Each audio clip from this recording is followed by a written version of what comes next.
இது ஃபர்ஸ்ட் மலேசியாவின் செய்திகள் உங்களுக்காக.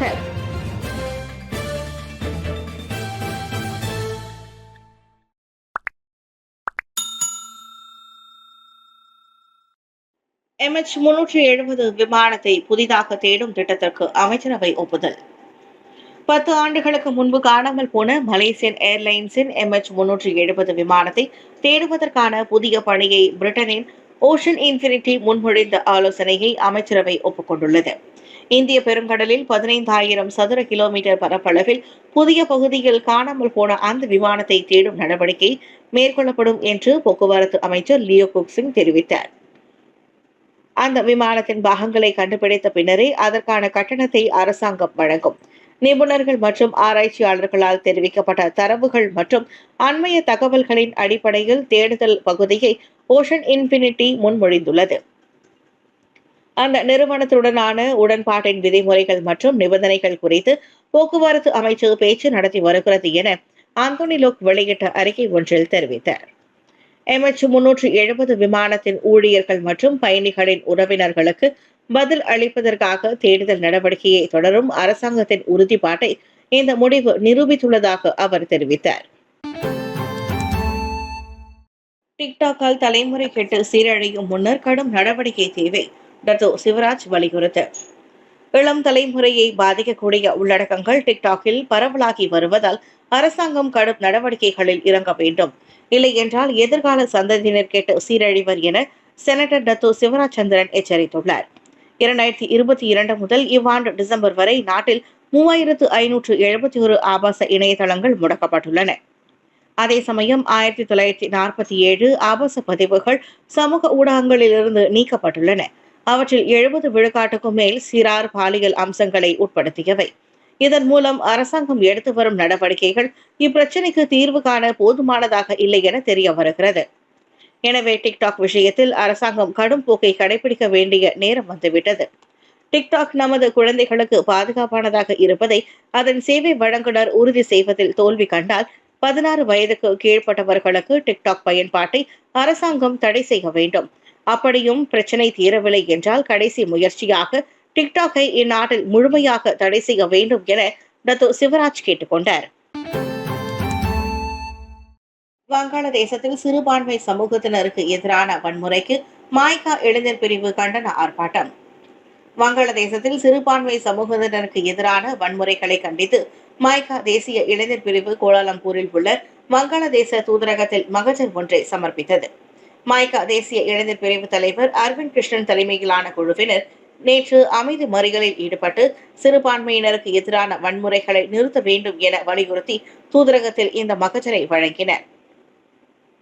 வங்காளதேச அரசாங்கம் ஏற்கனவே சிறுபான்மை சமூகங்களின் நலனை பாதுகாக்க உறுதி அளித்திருந்த போதிலும் அங்கு வன்முறைகள் தொடர்வது அவர்களின் பாதுகாப்பை கேள்விக்குள்ளாகியுள்ளது.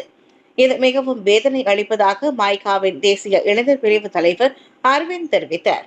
வங்காளதேச இடைக்கால அரசாங்கம் உரிய நடவடிக்கை எடுத்து வன்முறையை நிறுத்த வேண்டும் என அவர் வலியுறுத்தினார். இந்த மகஜர் சமர்ப்பிப்பால் மாய்கா தேசிய இளைஞர் மத்திய செயலவை உறுப்பினர்கள் உள்ளிட்ட 100க்கும் மேற்பட்ட உறுப்பினர்கள் வெள்ளை நிற ஆடை அணிந்து கலந்து கொண்டனர். இன்னும் வசதிப்படவில்லை என்றால் ஸ்டிக்கர் வடிவிலான வாகனம் ஓட்டும் உரிமங்களை தொடர்ந்து பயன்படுத்தலாம். டிஜிட்டல் வடிவிலான வாகனம் ஓட்டும் உரிம பயன்பாட்டில் பிரச்சனையை எதிர்நோக்கும் பொதுமக்கள் தாராளமாக ஸ்டிக்கர் வடிவிலான உரிமத்தை பயன்படுத்தலாம். போக்குவரத்து அமைச்சர் ஆந்தோனி லோக் மீண்டும் அந்த உத்தரவாதத்தை வழங்கியுள்ளார். அருகில் உள்ள சாலை போக்குவரத்து துறைக்கான ஜேபிஜே அலுவலகங்களில் அந்த ஸ்டிக்கர் உரிமங்களை பெற்றுக் கொள்ளலாம். வெளிநாடு செல்ல விரும்புவோர் அதே ஜேபிஜே கிளைகளில் வாகனம் ஓட்டும் உரிம அட்டைகளை பெற முடியும் என்றார் அவர். இந்த டிஜிட்டல் மயமாக்கல் இன்னமும் தொடக்க கட்டத்திலேயே குறிப்பாக உள்நாட்டு பயணீட்டுக்காக இலக்கு வைக்கப்பட்ட தரப்பையே உட்படுத்தி உள்ளதாக அவர் விளக்கினார். அனைத்து டிஜிட்டல் தளங்களிலும் மை ஜிபிஜே செயலியின் பதிவிறக்கத்தின் அடிப்படையில் பார்த்தால் டிஜிட்டல் உரிமங்களுக்கு பொதுவில் நல்ல வரவேற்பு இருப்பது தெரிவதாக ஆந்தோனி லோக் தெரிவித்தார். இவ்வாண்டு அக்டோபர் வரை 13.7 மில்லியன் பயனர்கள் மை ஜேபிஜே செயலியை பதிவிறக்கம் செய்துள்ளதை அவர் சுட்டிக்காட்டினார். வாகனம் ஓட்டும் உரிமங்கள் மற்றும் சாலை வரிகளை டிஜிட்டல் மயமாக்கும் முன்னெடுப்பு கடந்த ஆண்டு பிப்ரவரியில் அறிமுகப்படுத்தப்பட்டது. 16 துண்டுகள் பொரித்த கோழி இறைச்சியை ஆர்டர் செய்த சிறுவன், பெற்றோர் அதிர்ச்சி. 16 துண்டுகள் பொரித்த கோழி இறைச்சியை உணவு விநியோகிப்பாளர் ஒருவர் திடீரென வீட்டிற்கு கொண்டு வந்ததால் தம்பதியர் ஒருவர் பெரும் அதிர்ச்சிக்கு உள்ளாகினர். தனது வீட்டின் வேலிப்பகுதிக்கு அருகே உணவு பொட்டலத்தை வழங்குவதற்காக ஸ்ரீரஹாயு என்ற தனது மனைவியின் பெயரை கூறிக்கொண்டு உணவு விநியோகிப்பாளர் அழைத்த போது அந்த ஆடவர் வாய் மூடி மௌனமாக இருந்து தலையை மட்டும் அசைப்பது டிக்டாக் கணக்கில் பகிர்ந்து கொண்ட ரகசிய கண்காணிப்பு கேமராவின் காணொளியில் காண முடிகிறது. உணவு விநியோகிப்பாளர் கொண்டு வந்த உணவுப் பொருட்களை ஆர்டர் செய்தாயா என அந்த ஆடவர் தனது மனைவி ஸ்ரேரியாயுடன் கேட்டபோது அவர் அதற்கு தாம் ஆர்டர் செய்யவில்லை என்றும் மறுமொழி தெரிவித்தார். அந்த உணவை ஆர்டர் செய்தவரின் முகவரியை சரிபார்க்கும்படி உணவு விநியோகிப்பாளரிடம் அந்த தம்பதியர் தெரிவிக்கவே உணவு விநியோகிப்பாளர் அந்த உணவுப் பொருளை திரும்ப எடுத்துக்கொள்வதையும் பார்வையிட முடிகிறது. எனினும் அந்த கிராமத்தின் வீட்டு முகவரியை சரிபார்த்துவிட்டு மீண்டும் அதே முகவரியில் உள்ள வீட்டிற்கு திரும்பிய போதுதான் இக்குழப்பத்திற்கான காரணத்தை கண்டறிந்துள்ளனர் அந்த தம்பதியர்.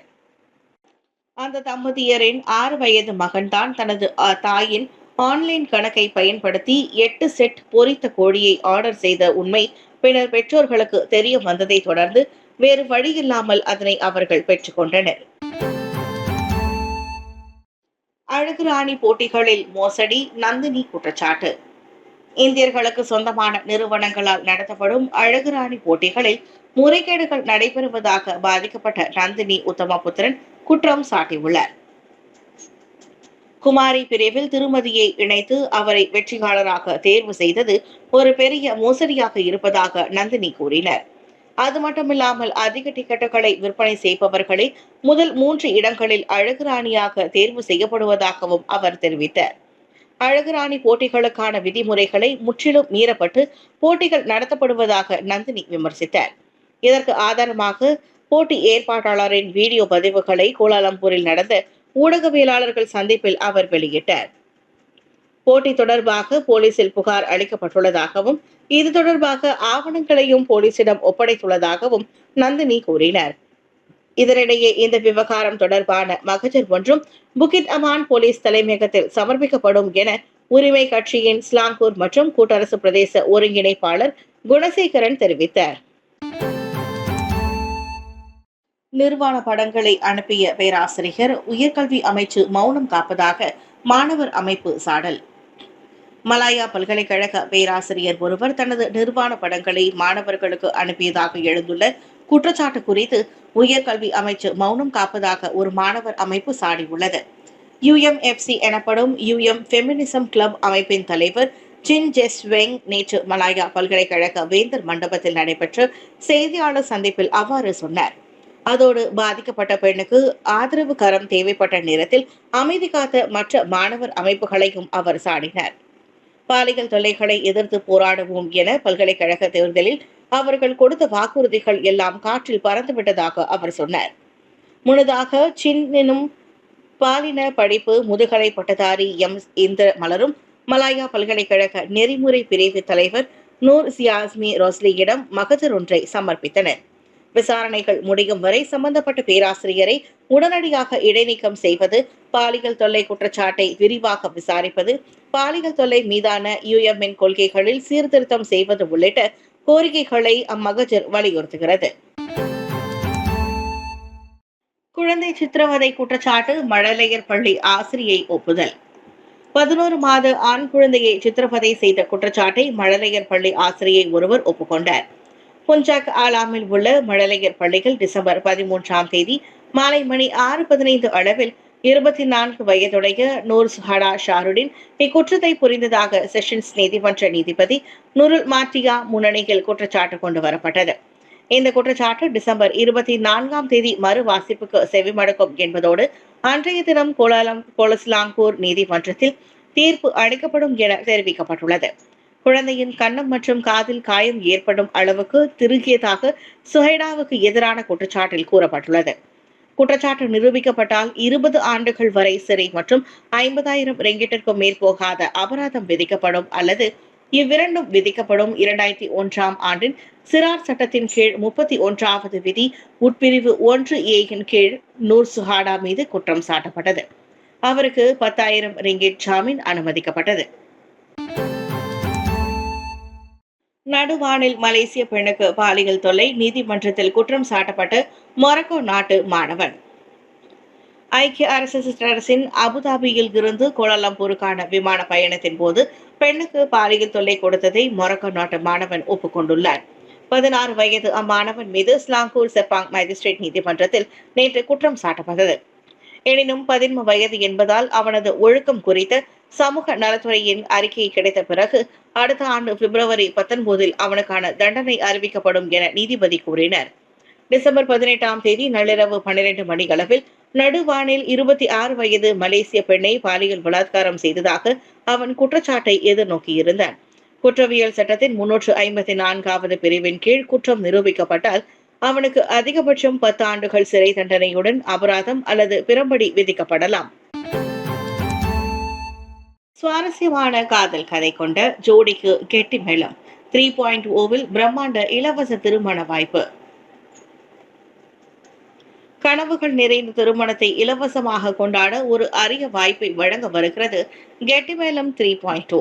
ஜனவரி 9 முதல் 12 வரை ஜோஹூரில் நடைபெறவிருக்கின்ற கெட்டி மேளம் 3.0 திருமண எக்ஸ்போவில் B40 பிரிவை சேர்ந்த சுவாரஸ்யமான காதல் கதை கொண்டுள்ள தேர்ந்தெடுக்கப்படும் ஒரு ஜோடிக்கு முழுக்க இலவசமாக ஸ்பான்சர் முறையில் பிரம்மாண்டமாக திருமணம் செய்து வைக்கப்படும். பிரம்மாண்டமான வாய்ப்பை ஏற்பாடு செய்துள்ள கெட்டி மேளம் எக்ஸிபிஷன் அண்ட் சர்வீசஸ் குழு 14 முன்னணி விற்பனையாளர்களின் ஒத்துழைப்புடன் மண்டப அலங்காரம், புதுமண தம்பதிகளுக்கான ஆடைகள், உணவு, வீடியோ பதிவு உள்ளிட்ட அனைத்து சேவைகளையும் இலவசமாக வழங்க உள்ளது. இதற்கு எப்படி விண்ணப்பிப்பது என யோசனையா? உங்கள் காதல் கதையை கெட்டி மேளம் இணையதளத்தில் பதிவிடுங்கள், அல்லது திரையில் காணும் QR கோடை ஸ்கேன் செய்து பதிவிடுங்கள், அல்லது கெட்டி மேளம் 3.0 எக்ஸ்போ நடைபெறும் நாட்களில் வாக்கின் பூத் மூலமாகவும் உங்கள் கதையை நேரடியாகவே சமர்ப்பிக்க ஊக்குவிக்கப்படுகிறார்கள். உங்கள் கதையை கேட்டறிய கெட்டி மேளம் 3.0 குழுவினர் ஆவலுடன் காத்திருக்கின்றனர்.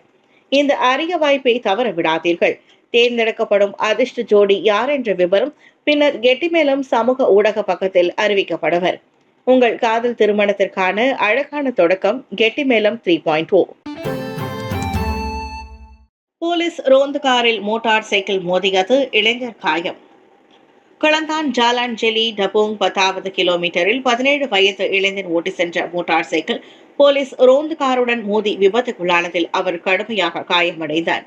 இரவு மணி 9:20 அளவில் ரோந்து பணியில் ஈடுபட்டிருந்த போலீஸ் வாகனம் திடீரென சாலையை கடந்த நாயை மோதுவதை தவிர்க்க முயன்ற போது இந்த விபத்து ஏற்பட்டதாக நம்பப்படுகிறது என்று ஜெலி போலீஸ் தலைவர் சாரி யாக்கூப் தெரிவித்தார். குவாலபாலாவில் இருந்து ஜெலியை நோக்கி போலீஸ் ரோந்து காரான ஹோண்டா சிவிக் சென்று கொண்டிருந்த போது பின்னால் வந்து கொண்டிருந்த மோட்டார் சைக்கிள் அந்த காரின் வலது புறத்தில் மோதியது.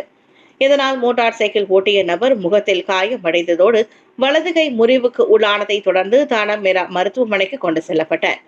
1987 ஆண்டு போக்குவரத்து சட்டத்தின் 43வது விதி உட்பிரிவு 1 கீழ் இந்த விபத்து குறித்து விசாரணை மேற்கொள்ளப்பட்டு வருகிறது. நியூயார்க்கிலிருந்து லண்டன் வெறும் 1 மணி நேரத்திலா? கடலுக்கு அடியில் சுரங்கப்பாதை அமைக்க எலன் மஸ்க் திட்டம். உலகின் பெரும் கோடீஸ்வரரான எலன் மஸ்க் தனது அடுத்த அதிரடியாக அமெரிக்கா நியூயார்க்கிலிருந்து பிரிட்டனின் லண்டனுக்கு வெறும் 1 மணி நேரத்தில் பயணம் செய்யும் திட்டத்தை அறிவித்துள்ளார். அக்கனவு திட்டத்தை சாத்தியமாக தனது போரிங் கம்பெனி நிறுவனம் வாயிலாக கடலுக்கு அடியில் $20 பில்லியன் செலவில் சுரங்கப்பாதைகளை அமைக்க அவர் எண்ணியுள்ளார். அட்லாண்டிக் கடலுக்கடியில் 4800 கிலோமீட்டர் நீளத்தில் சுரங்கப்பாதையை அமைத்து அதில் அதிவிரைவு ரயில்களை இயக்கி அமெரிக்கா பிரிட்டன் இடையிலான பயண நேரத்தை வெறும் 1 மணி நேரமாக குறைக்க அவர் திட்டமிட்டுள்ளார். நடப்பில் அமெரிக்காவில் இருந்து பிரிட்டனுக்கு விமானத்தில் செல்ல 8 மணி நேரங்கள் பிடிக்கும் என்பது குறிப்பிடத்தக்கது. இதுபோன்ற சுரங்கப்பாதைகளை அமைப்பது எலன் மஸ்கின் நீண்ட கால திட்டமாகும். ஆனால் அதற்கான தொழில்நுட்ப வசதிகள் இல்லாத காரணத்தால் அத்திட்டத்தை அவர் கிடப்பில் போட்டிருந்தார். ஆனால் அவரின் த போரிங் கம்பெனி நிறுவனம் பல்வேறு புதிய தொழில்நுட்பங்களை கொண்டு வந்துள்ளதால் கனவு திட்டத்தை எலன் மஸ்க் திரும்பவும் தூசி தட்டுகிறார். ஒருவேளையில் சாத்தியமானால் மனித போக்குவரத்தில் அது ஒரு புரட்சிகரமான நடவடிக்கையாக இருக்கும். என்றாலும் அட்லாண்டிக் கடலுக்கடியில் எத்தனை தூரத்திற்கு சுரங்கப்பாதை அமைப்பது என்பது பெரும் சவாலானது என துறை சார்ந்த வல்லுநர்கள் கூறுகின்றனர்.